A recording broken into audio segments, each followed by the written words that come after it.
오늘은 넉넉히 이기십시오 라고 하는 말씀의 제목을 가지고 오늘 말씀을 통해서 함께 은혜를 나누고자 합니다. 예전에 로키라고 하는 시리즈 영화가 있었습니다. 한 권투 선수의 인생 역정을 다루는 그런 영화가 있는데요.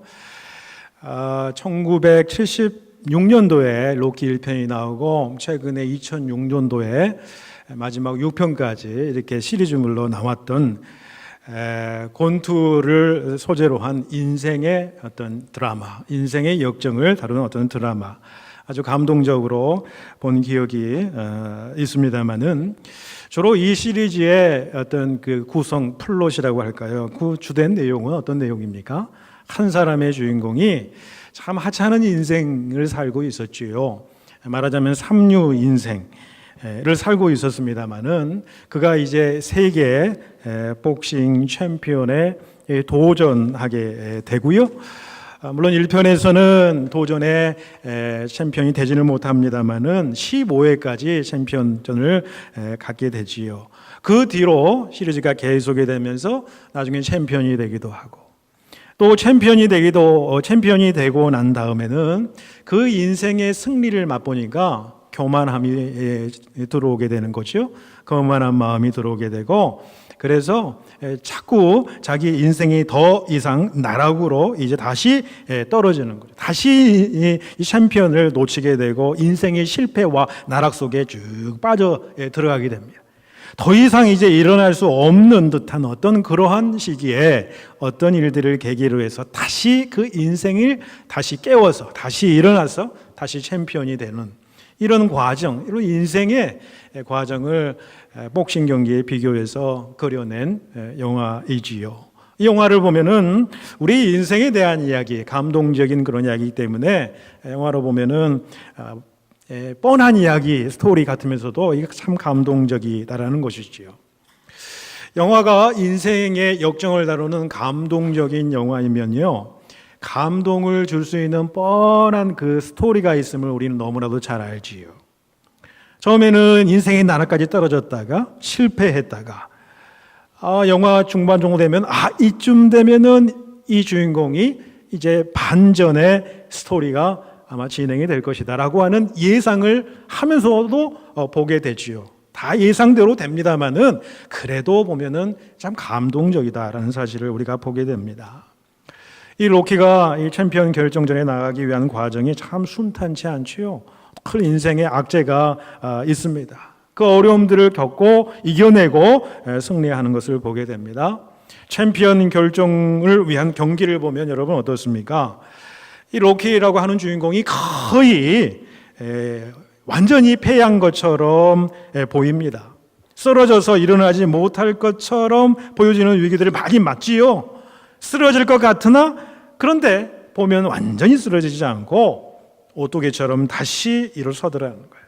나중에 다시 승리를 하고.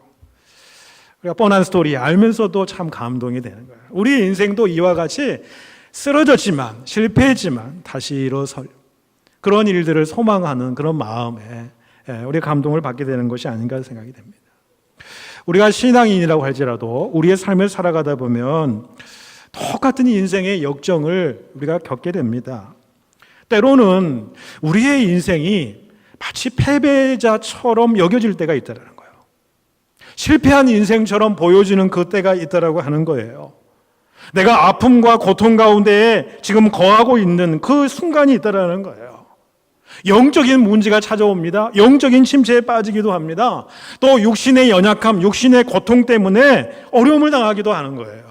정신적인 어떤 고통의 시간을 보내기도 합니다. 참으로 외롭고 고독한 시간을 보내기도 하는 거죠. 경제적으로 어려움을 당하기도 합니다. 힘든 고난의 시간을 당하기도 하지요. 가정에 문제가 생깁니다. 자녀의 문제가 생깁니다. 부부간에 문제가 생깁니다. 생업에 문제가 생겨요. 장래 일에 대한 확실치 못한 일들의 사이 속에서 내가 과연 일어날 수 있을까? 다시 재기할 수 있을까라고 하는 생각을 가지게 하는 그런 때도 우리에게 있다라는 것입니다. 그런데 여러분, 우리가 인생의 어떤 순간에도 다시 일어설 수 있게 만드는 것은 무엇으로 인한 것일까요? 어떤 상황 속에서도 우리가 희망을 잃지 않고 소망을 마음에 품고 그래도 주어진 삶을 긍정적으로 살아갈 수 있게 만드는 원동력, 그 이유는 무엇일까요?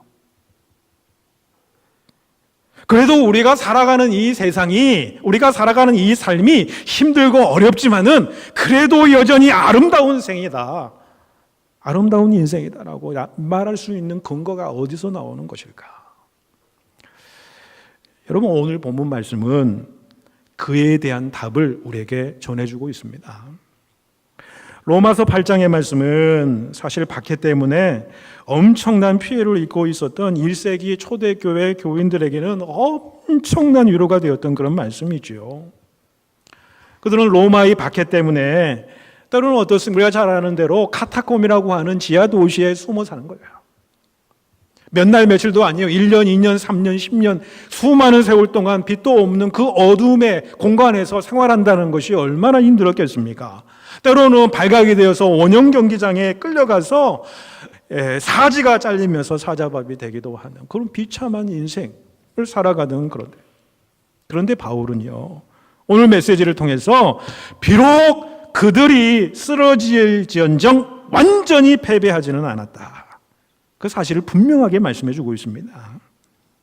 하나님의 사랑이 그 가운데 임하면요, 그 사랑에 의해서 우리가 압도되기만 한다면은, 그 사랑의 능력에 우리가 휩싸이게 되면은 우리에게 주어지는 어떤 환난과 어려움, 심지어는 죽음의 위협 가운데서도 우리는 넉넉하게 이기고 넉넉하게 승리할 수 있다는 것을 보여주는 것이 오늘 본문의 말씀이죠. 여러분, 우리가 살아가는 이유가 무엇입니까? 우리가 이렇게 생기 있게 살아갈 수 있는, 그래도 힘을 얻고 소망을 얻고 살아가는 이유가 무엇입니까? 우리의 삶의 원동력은 어디에서 과연 오는 것입니까? 우리의 삶의 능력은 과연 어디에서부터 오는 것입니까?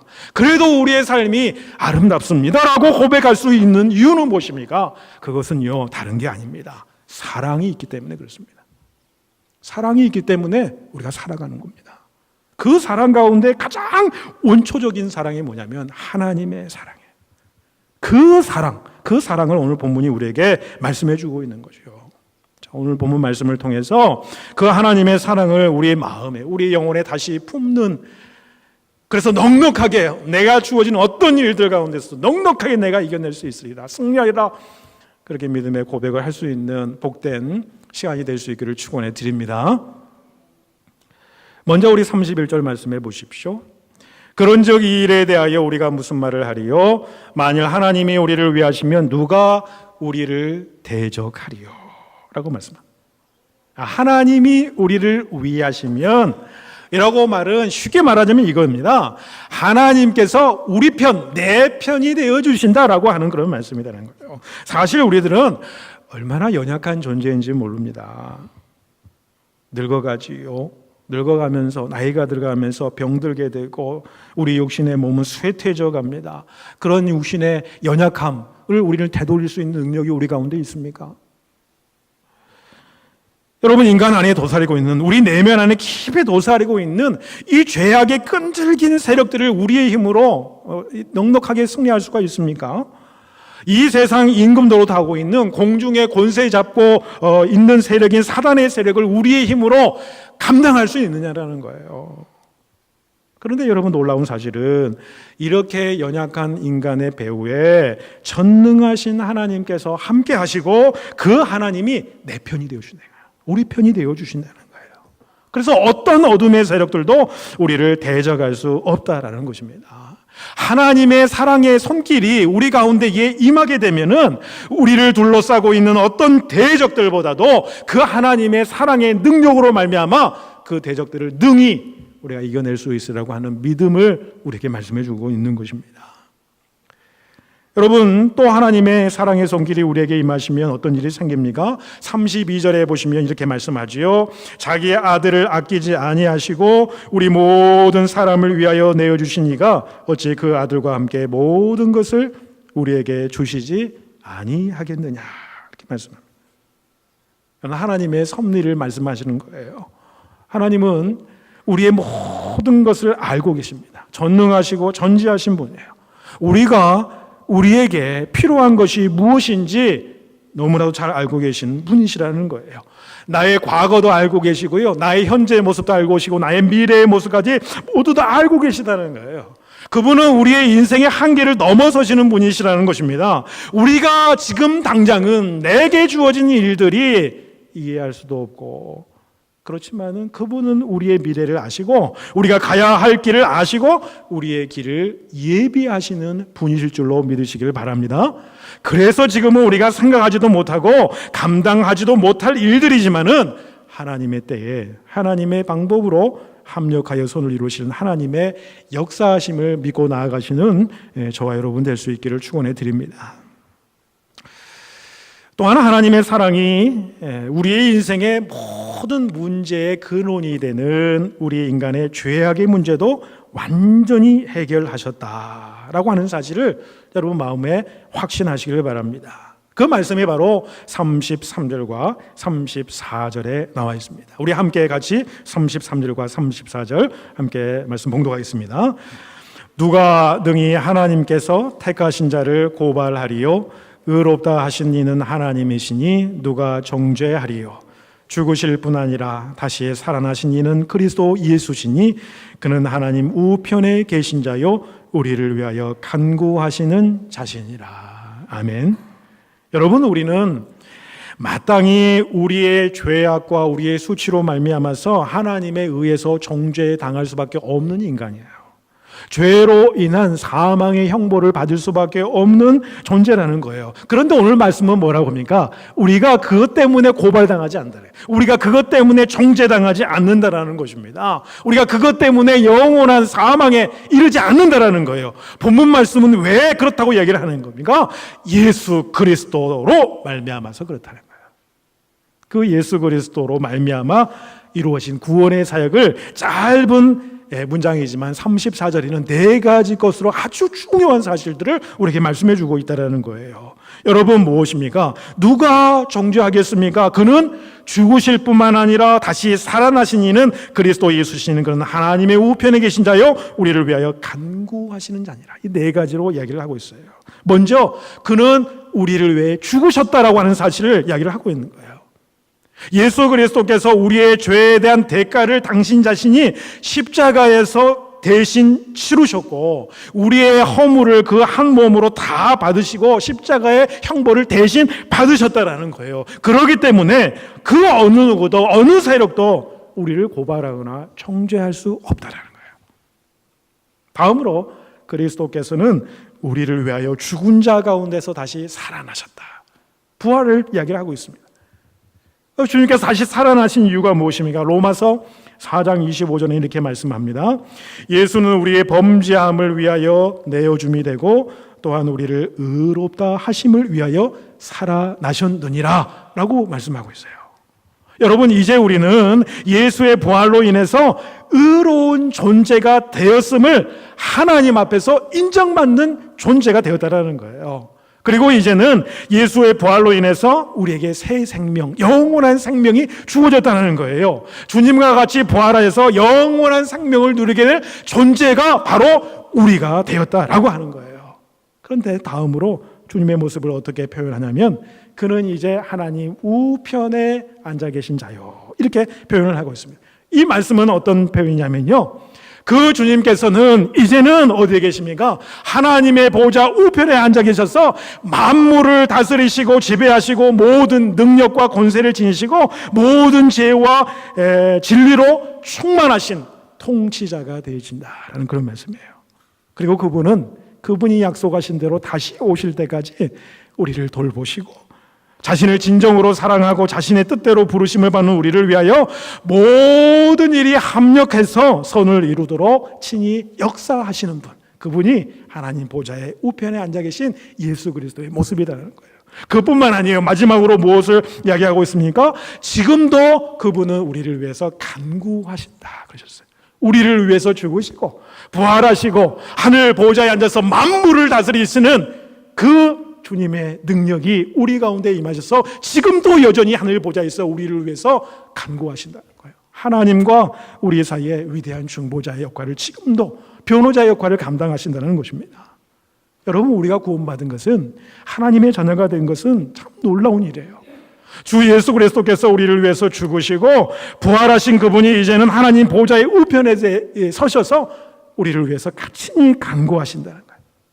그러니 그 어느 누구가, 그 어느 세력이 우리를 고발하고 정죄할 수 있겠느냐, 그런 말씀입니다. 여러분, 마지막으로 하나님의 사랑은 우리의 삶의 모든 환난에서 우리를 지켜주시고 우리의 모든 고난을 넉넉하게 이기게 하신다는 겁니다. 그 말씀을 35절에서 37절까지 말씀에서 말씀을 하고 있는 거예요. 여러분, 35절에서 37절까지의 말씀은 어떤 말씀을 하고 있습니까? 여러분, 하나님의 사랑에 휩싸여 있는 자들에게는 환난이 없습니까? 공고한 인생의 길이 없습니까? 박해가 없습니까? 기근과 적신과 위험과 칼의 어떤 그런 삶의 정황이 없습니까? 그렇지 않다라는 거예요. 하나님의 사랑에 휩싸인 자들에게도 때로는 인생의 환난을 겪게 된다는 거예요. 그 환난은 뭡니까? 인생에 어떻게 보면은 시련이고 유혹이 될 수가 있는 거예요. 인생의 공고함을 우리가 경험하게 된다는 거예요. 삶의 번민과 삶의 곤란을 겪고 긴장된 삶을 살아가는 것이 우리의 인생길이 될 수도 있다는 거죠. 심지어는 우리가 박해받을 수도 있고요, 기근을 당하기도 하고요, 적신을 당한다는 거예요. 적신이 뭡니까? 모든 것을 빼앗기고 벌거벗은 몸처럼 내 영혼과 내 육신이 완전히 다 벌거벗겨진 그런 상태, 그런 모습으로 우리가 서 있을 때가 있다는 거예요. 심지어는 위협과 칼, 죽임당하는 어떤 삶의 현장 가운데 우리가 놓여 있을 수도 있다는 거예요. 더 나아가서 믿는 자들이 이 세상을 살아갈 때 오늘 본문 말씀은 고난을 당하기도 한다는 거예요. 그런데 그게 사실 너무 당연하다는 거예요. 왜 그렇습니까?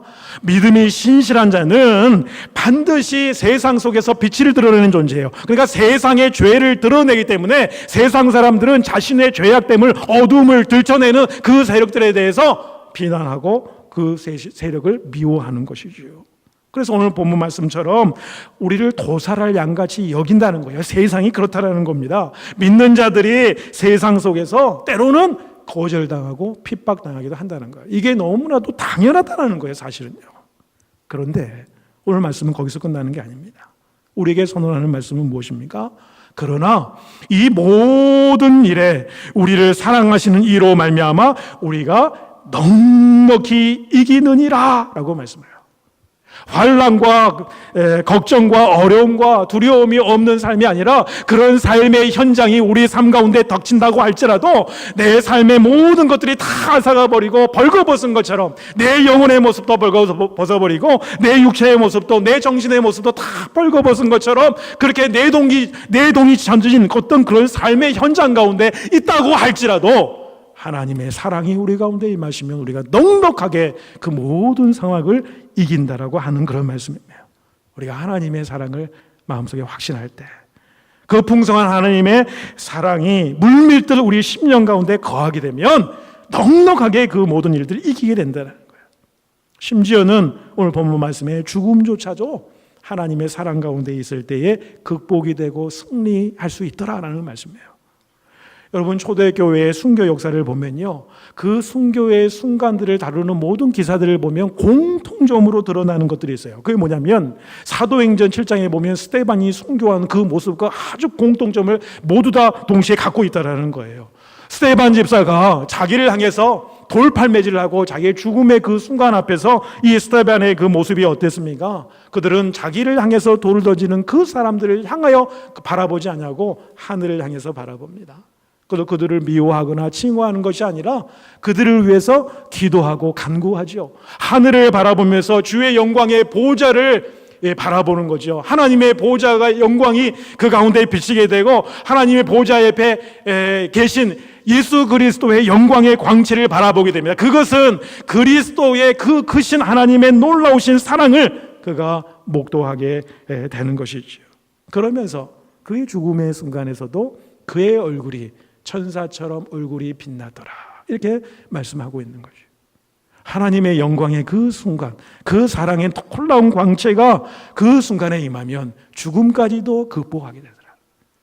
이것이 바로 오늘 본문이 우리에게 말씀해 주고 있는 것입니다. 자, 그런데 여러분, 우리가 좀 솔직해 볼 필요가 있습니다. 사람들이 또한 인생 가운데에 우리에게 던지는 인생의 참 어려운 질문들이 있습니다. 그 질문들을 우리가 다 대답해 줄 수 있을까요? 왜 우리가 어려운 고난을 당하는 것입니까? 왜 우리가 정말 이유 모를 불행을 당하는 것입니까? 왜 사랑하는 사람들이 빨리 우리 곁을 떠나야 되고 왜 인생에 이런 아픔이 있는 것입니까? 라고 묻는다면 이 질문에 대한 대답을 우리 쉽게 할 수 있겠습니까? 대답을 쉽게 할 수가 없습니다. 어느 누구든지 할 수가 없습니다. 그런데 여러분, 그 인생의 순간에 한 가지 분명한 한 가지 사실은 여러분 무엇인지 아십니까?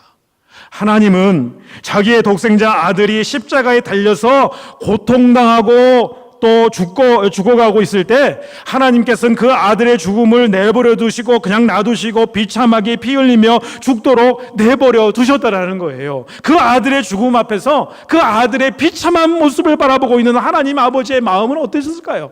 그 마음은 찢어졌을 것입니다. 그럼에도 불구하고 그 아들이 십자가에서 죽는 것을 그대로 내버려 두셨다라는 거예요. 그건 누구 때문입니까? 무엇을 위해서입니까? 바로 저와 여러분을 위해서라는 거예요. 우리를 너무나도 사랑하셨기 때문에 그렇게 됐다라는 거지요. 여러분, 그건 우리가 확실히 말할 수 있는 거 아닙니까? 그것이 우리의 신앙의 본질 아닙니까? 그 예수 그리스도의 십자가의 구속의 은총, 하나님의 놀라운 사랑이 예수 그리스도의 그 십자가의 은총을 통해서 우리에게 드러나서 우리가 구원받고 하나님의 자녀된 삶을 살아가는 것이 아닙니까? 그런데 그게 이해가 되십니까, 여러분?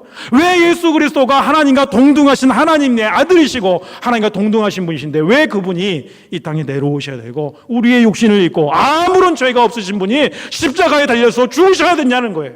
이해가 가능합니까? 그럼에도 불구하고 우리를 위해서 십자가에 죽으셨다. 그 사랑 때문에 내가 다시 살아난다. 그 사랑 때문에 내가 영원한 생명을 누리고 하나님의 구원의 자녀로 내가 삼아주셨다라고 하는 사실이에요. 그 하나님의 사랑을 우리가 어떻게 다 이해할 수가 있습니까? 그 하나님의 구속의 은총을 우리가 다 어떻게 이해할 수 있느냐는 거예요. 그런데 우리는 인생 가운데 우리가 이해되지 않으면 하나님을 원망해요. 우리의 마음대로 육정의 소원대로 마음의 소원대로 되지 않으면 하나님을 원망합니다. 하나님을 내 손에 가두려고 그래요. 더 크신 하나님인데 우리가 이해할 수 없는 그 하나님의 놀라운 풍성한 은혜가 임하여서 우리가 구원받은 존재임에도 불구하고 우리는 그 하나님을 향하여서 온전한 모습으로 고백드리지 못하는 저희들의 모습이 있다라는 거예요. 그러나 여러분, 한 가지 확실한 것은 우리가 이해하지 못하는 상황 속에서도 우리가 한 가지 사실을 기억하시면 됩니다. 예수 그리스도를 이 땅에 보내셔서 십자가의 갈기가에 찢겨 죽으실 만큼 그렇게 할 만큼 하나님은 우리를 향한 그 하나님의 사랑이 크셨다고 한다는 사실이에요. 그 사랑의 확신만 우리 마음 가운데 있다고 한다면 우리 인생의 어려움과 환난과 우리가 이해하지 못한 일들 가운데서도 그 하나님의 사랑을 우리의 마음속에 확신하고 그 사랑을 마음에 품고 나아가게 되면은 그 사랑의 능력이 우리를 감당하게 하는 겁니다. 넉넉하게 승리하게 하는 겁니다. 이기게 하는 겁니다. 여러분, 모든 것을 다 우리가 대답해 줄 수 있어야 하나님을 여러분 믿는 것이 아니지 않습니까? 모든 걸 다 이해하고 다 알려주고 다 그 하나님의 섭리를 다 이해한다면 그 하나님은 어떤 하나님이실까? 우리의 이해 한계에 있는 하나님이에요. 그 하나님은 우리의 생각을 넘어서신 분이에요. 인간의 한계를 넘어서시는 분이에요. 온 인류 역사를 창조하시고 온 우주 만물을 이끌어가시고 섭리하시고 이 세상 저 그날까지 이 인류 역사를 이끌어가실 그 하나님, 넓고 광대하신 그 하나님이 있다라는 거예요.